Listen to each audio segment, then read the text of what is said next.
जय Hind everyone, welcome to my channel defence Vatika.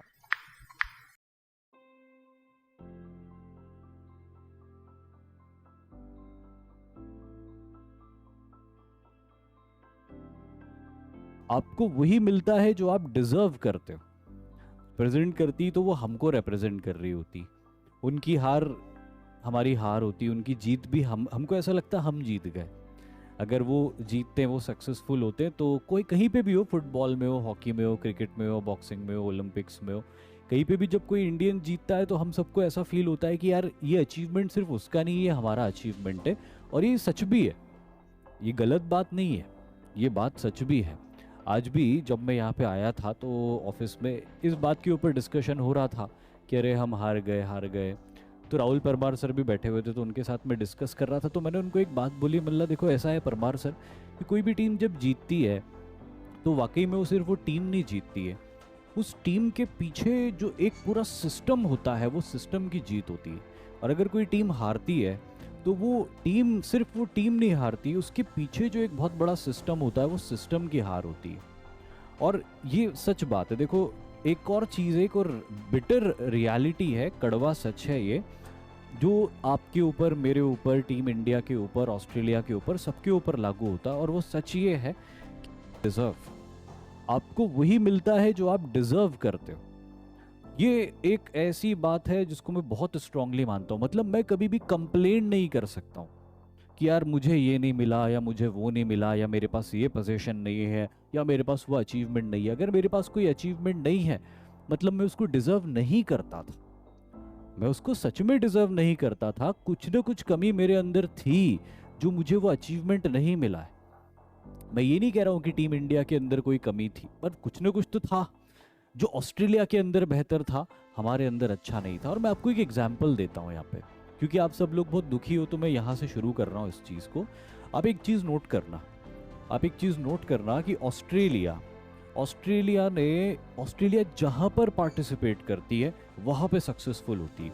Australia football का world cup खेलती है, और हालांकि फुटबॉल के वर्ल्ड कप में वो कोई बहुत स्ट्रांग टीम नहीं है, बट फिर भी वो अपना प्रेजेंस शो करती है। कुछ मैचेस तो वो जीतती है। पहले तो फुटबॉल वर्ल्ड कप खेलना ही अपने आप में बहुत बड़ी बात है, और फिर वहाँ पे अपना प्रेजेंस शो करना अगेन एक इंपॉर्टेंट चीज़ है। फुटबॉल वर्ल्ड कप या वर्ल्ड स्टेज के फुटबॉल में ऑस्ट्रेलिया का प्रेजेंस है। ओलंपिक्स में आप देख लो, ओलंपिक्स में ऑस्ट्रेलिया हमेशा आपको टॉप 10 में नजर आएगा। कभी कभी तो टॉप 5 में भी रहता है वो, लेकिन टॉप 10 में हमेशा नजर आएगा। कॉमनवेल्थ गेम्स होते हैं, ऑस्ट्रेलिया हमेशा टॉप पे होता है। क्रिकेट के अंदर आप देख लो, ऑस्ट्रेलिया की टीम ने 6 बार वर्ल्ड कप जीता हुआ है। आप हॉकी शायद इतना फॉलो नहीं करते हो, लेकिन अगर आप हॉकी भी फॉलो करोगे तो वहां पे भी आपको ऑस्ट्रेलिया का डोमिनेंस दिखाई देगा। तो ये कोई तीर तुक्का नहीं है कि ऑस्ट्रेलिया जीत गया। सही मायनों में कुछ बात है उनके सिस्टम में। वो जो टीम आपको दिखाई देती है ना, 11 खिलाड़ियों की जो मैदान में खेल रही होती है, वो तो एंड प्रोडक्ट होता है। उस एंड प्रोडक्ट के पीछे एक पूरा सिस्टम होता है, जिस सिस्टम की शुरुआत आपके परिवार से होती है।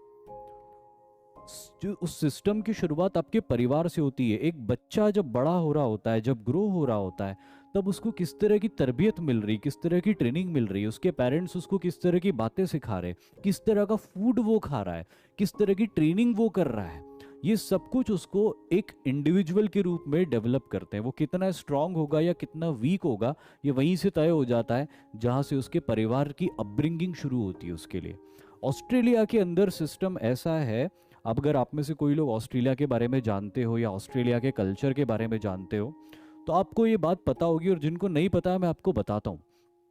हमारे यहाँ पे जैसे हमारी क्रिकेट टीम है या हमारे कोई एथलीट्स हैं, ये लोग बहुत ट्रेनिंग करते हैं। ये लोग बहुत अच्छी डाइट लेते हैं, बहुत सारी ट्रेनिंग करते हैं, ताकि अपने आप को फिट रख सकें अपने देश को रिप्रेजेंट करने के लिए।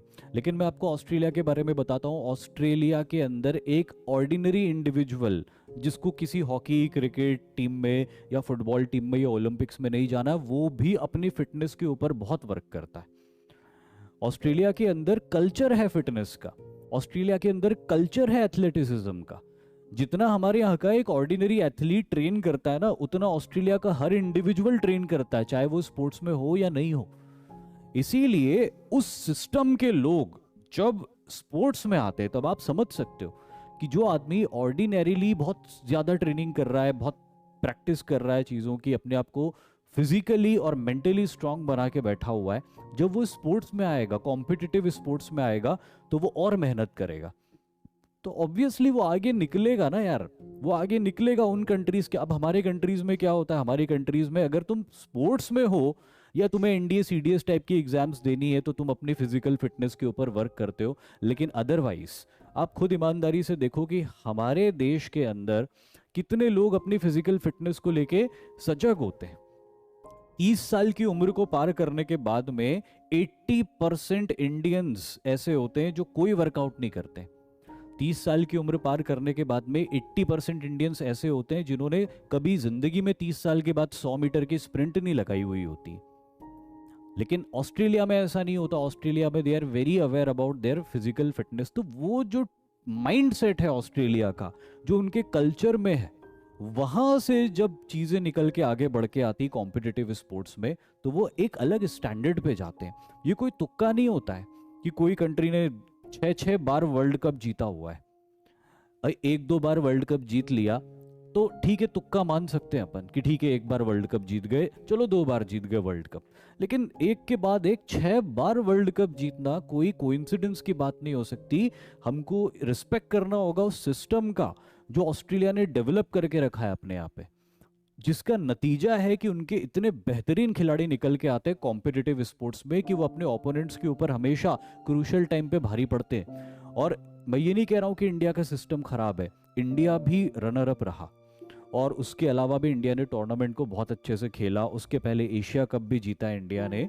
एशिया कप से पहले भी इंडिया ने जहाँ जहाँ पे भी पार्टिसिपेशन किया, वर्ल्ड टेस्ट चैंपियनशिप में गया, वहाँ पे भी रनर अप रहा। तो इंडिया में भी सिस्टम बहुत सुधर रहा है, और उसी का नतीजा है कि हमारी क्रिकेट टीम बहुत आगे, अलग अलग कंट्रीज में जाके उनके इंडिविजुअल्स को वो डिफीट भी कर रही है। तो वो हमारे यहाँ हो रहा है डेवलपमेंट, लेकिन वो बिल्कुल ऑस्ट्रेलियंस के स्टैंडर्ड तक आने में थोड़ा भी टाइम लगेगा हमको। तो आने वाले टाइम में जीतेंगे हम चीज़ें। अब आज जो यंगस्टर्स हैं उनको वैसी ट्रेनिंग देना शुरू करें, यहाँ से हम एक ऐसा सिस्टम डेवलप करें अपनी सोसाइटी में कि फिजिकल फिटनेस, मेंटल स्ट्रेंथ। आज बच्चों को कोई बात थोड़ी करता मेंटल स्ट्रेंथ या फिजिकल फिटनेस की। वही बात होती है कि पढ़ाई अच्छे से कर लो, एग्जाम निकाल लो, करियर बना लो, इतनी बात होती है। अच्छा है, गलत बात नहीं है, सही बात है, लेकिन वो फिजिकल फिटनेस और मेंटल रॉबस्टनेस के ऊपर कभी भी इंडिविजुअल का वर्किंग नहीं होता भारत के अंदर। तो अगर आगे भारत को इसी तरह के सक्सेस अचीव करनी जैसी आज ऑस्ट्रेलिया कर रहा है, तो हमको भी सिस्टम वैसा बनाना पड़ेगा जैसा सिस्टम ऑस्ट्रेलिया ने बनाया है। तो दुखी होने का कोई कारण नहीं है। एक अच्छा खेली वो टीम, जीती। अब आप खुद एग्जाम्पल देखो कि वो एक मैच हुआ था, मैंने देखा था वो मैच, और पूरा देखा था मैंने मैच, जो अफगानिस्तान और ऑस्ट्रेलिया का हुआ था। उसमें आप देखो मैक्सवेल को, वो क्या खेला था। मतलब मैं भी बहुत टाइम से क्रिकेट देख रहा हूँ और मेरे को बहुत शौक भी है खेलने का भी और देखने का भी, और मैंने भी क्लब क्रिकेट खेल रखा है, तो लेदर बॉल क्रिकेट का मेरे को भी एक्सपीरियंस है। और वो जो पैड्स वैड्स बांध के जब खेलते हैं, पैड्स बांध के खेलते हैं, गार्ड्स लगा के खेलते हैं, हेलमेट लगा के खेलते, तो इंसान की बॉडी बहुत हैवी हो जाती, उसको फिर कैरी करना बहुत मुश्किल होता है लंबे ड्यूरेशंस तक। उस प्रोसेस में जब उसको क्रैम्प्स आए, अब देखो उसने क्या करके दिखाया। उसके पाँव नहीं हिल रहे थे, लेकिन उसने अपनी जगह से खड़े खड़े छक्के मार मार के मैच जितवाया। 282 रन शायद उसने चेस किए थे, जिसमें 201 रन तो उसके अकेले के ही थे, और वो भी बहुत कम बॉल्स पे, शायद 127 या ऐसी कुछ बॉल्स के ऊपर थे, आई डोंट एग्जैक्टली रिमेंबर, लेकिन बहुत कम बॉल्स पे उसने बनाए थे। दैट शोज कि उनके फिजिक में और उनके माइंड में स्ट्रेंथ बहुत ज़्यादा है।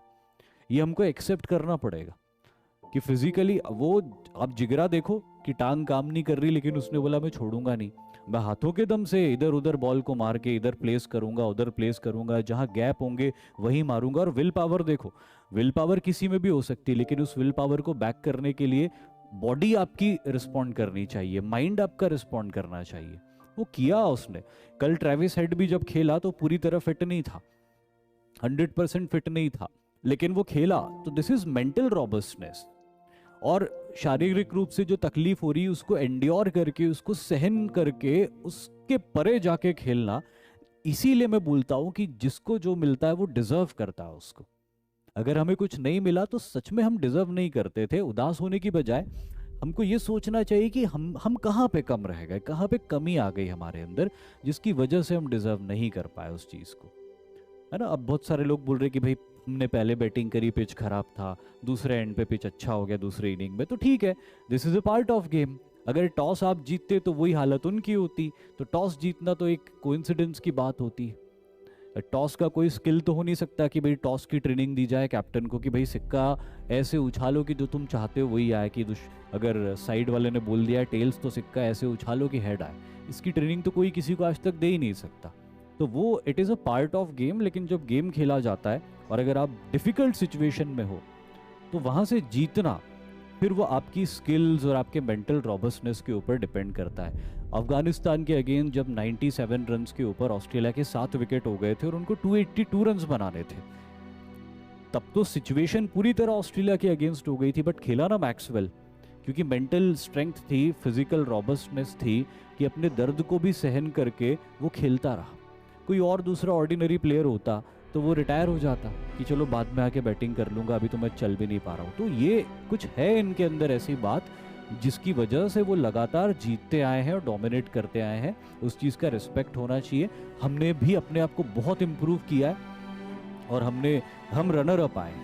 तो रनर अप आना भी इतनी सारी टीम्स के बीच में इतना डोमिनेट करके इजी नहीं है। हमने अपने सिस्टम को बहुत बढ़िया कर लिया है, थोड़ा और बढ़िया कर लेंगे तो आगे हम भी बहुत सारी चीज़ें जीतते रहेंगे और आने वाले टाइम में हमको बहुत मौके मिलेंगे। बस 23 नवंबर से T20 सीरीज़ शुरू हो रही है ऑस्ट्रेलिया के सामने 5 मैचों की।